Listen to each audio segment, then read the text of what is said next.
ఆంధ్రప్రదేశ్‌లో కూటమి ప్రభుత్వం గెలిచిన తర్వాత టీడీపీకి సంబంధించినటువంటి వాళ్ళు వైసీపీ వాళ్ళ మీద చేస్తున్న దారుణమైనటువంటి దాడుల గురించి తాను ప్రశ్నిస్తాను. దాని గురించి తాను ఆంధ్రప్రదేశ్‌లో రాష్ట్రపతి పాలనని తీసుకొస్తాను. తీసుకొచ్చే ప్రయత్నం గట్టిగా చేస్తాను. డిమాండ్ చేస్తాను.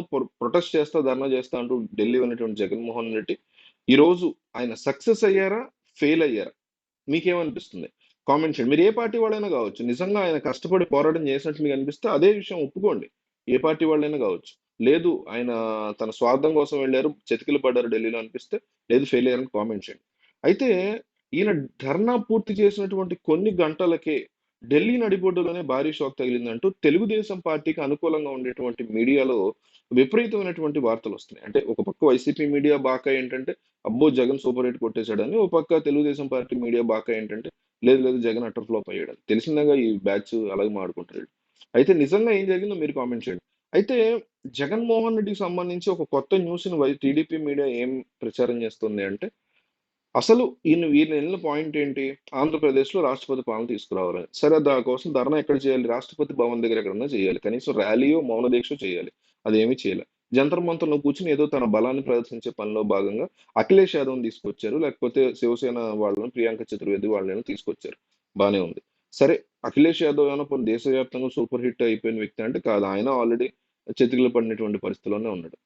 కనీసం ఐఎన్‌డీఏ కూటమి నుంచి ఒక్క ప్రియాంక గాంధీ లాంటి వాళ్ళు వచ్చున్నా సరే దేశవ్యాప్తంగా సంచలనం అయ్యేవాడు జగన్మోహన్ రెడ్డి. సో, అలాంటిది ఏమీ జరగలేదు కాబట్టి ఇక రాహుల్ గాంధీ వస్తే చెప్పక్కర్లా. కరడుగట్టిన టీడీపీ అభిమానులైనా తోపేరా జగన్ అసలు మనం మాటనకి లేదు. ఈ అంశం వరకు తోపేరా జగన్ అని ఒప్పేసుకునేవాళ్ళు. ఎందుకంటే ఎన్డీఏకి ఎదురొడ్డి నిలబడినట్టు కింద లెక్కొచ్చేది కదా! సో, అప్పుడు ఎవరైనా ఒప్పుకోవాల్సిందే. న్యూట్రల్స్ అయినా, టీడీపీ వాళ్ళైనా, వైసీపీ వాళ్ళకి చెప్పక్కర్లా మామూలుగా భజన చేస్తుంటారు.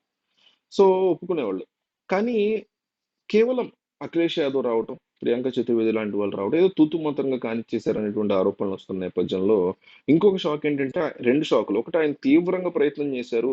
అమిత్ షా లేదా మోడీల యొక్క అపాయింట్‌మెంట్ కోసం అది జరగలేదు సరికదా! అసలు వెళ్ళిందే రాష్ట్రపతి పాలన తీసుకురావడానికి. అసలు రాష్ట్రపతి ద్రౌపది ముర్ము ఈయనకి అపాయింట్‌మెంటే ఇవ్వకపోవడం ఏంటి? ఈయన ఎందుకు కలవలేకపోయారు ఆవిడని? అంటే కొన్ని గంటల్లో మళ్ళీ ఏమైనా కలుస్తారో మనకు తెలీదు గాని అప్పుడు ఇంకో వీడియో చేద్దాం. జస్ట్ చెప్తున్నా ఇప్పటి వరకు ఉన్నటువంటి సమాచారం ప్రకారం.